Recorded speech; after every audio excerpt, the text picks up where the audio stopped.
my dad was a test pilot, and he ended up augering in Boeing Field on takeoff. Lost the fuel pump and just straight in, and he basically busted himself up so bad he wasn't, didn't know if he was going to make it or not. And it's interesting at that point, and the psychology of relationships are at such where like in my mom and dad's case, my dad was devout Catholic, but my mother had a real spiritual twist to her. So when he's injured and the doors open for her to kind of experience different things, she went and saw the Ram. And when she did, at the time he had broken his back, punctured his lungs through his ribs, cracked his head open, and his knee had turned to dust. Jenny, are you online? So they were wondering if they're going to have to amputate. So she went to this just dialogue. No uncertain time, really. Yeah. So you're open, and that's usually the case. People always reassess their lives when all the chips are down. So she went, and she was amazed by the whole thing. And the Ram had come over to her and just said, your husbandman who fell out of the aero ship, goes, he'll survive, and he won't lose his leg, and he'll walk with a slight limp after that. So to her, that meant a lot to her, and the end result was my dad actually survived it, which was really close, but they ended up rebuilding his leg, and he ended up being 3 inches shorter, too. And so, he walked with a hobble for the rest of his life.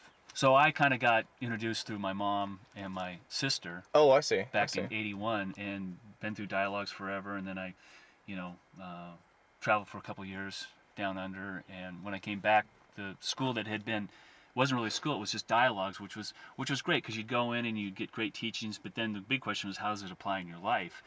And the Ram had taken the dialogues and said, this is the school now, and this is what we're going to do, and we're going to start applying everything I've been teaching you all these years. Oh, okay. So formalizing kind of a process that was really...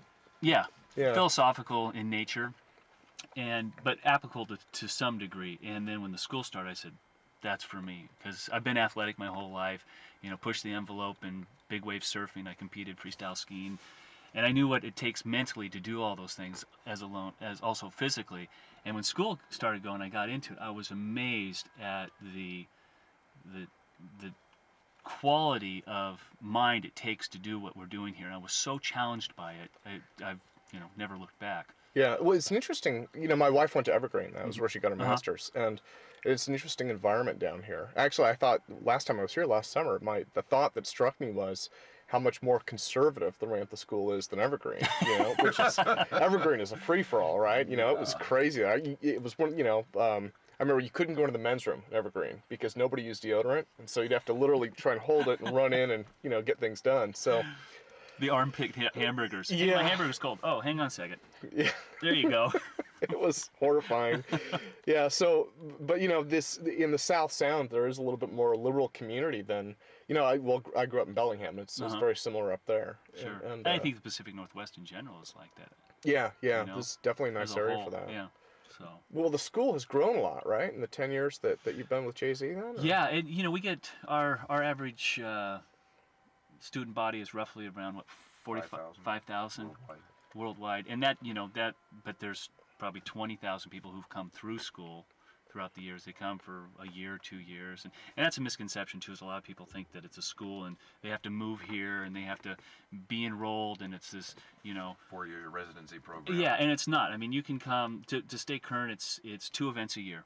That's all it is. 1 week long and then a 3-day follow-up to stay current. Oh, okay. And during that year, you can come and participate in as many or as little events as you want. Yeah, and I'm sure for most people, it's probably worth it just to be part of kind of a body of people, just to show up and see people and make friends and stuff like that. But when you realize, when you spend as much time in the school as a lot of these people have, and you're starting to develop concepts, that are applicable in your life, I'm sure you can realize it in a technical point of view that you share the same conversations and the same lingo that's applicable to you.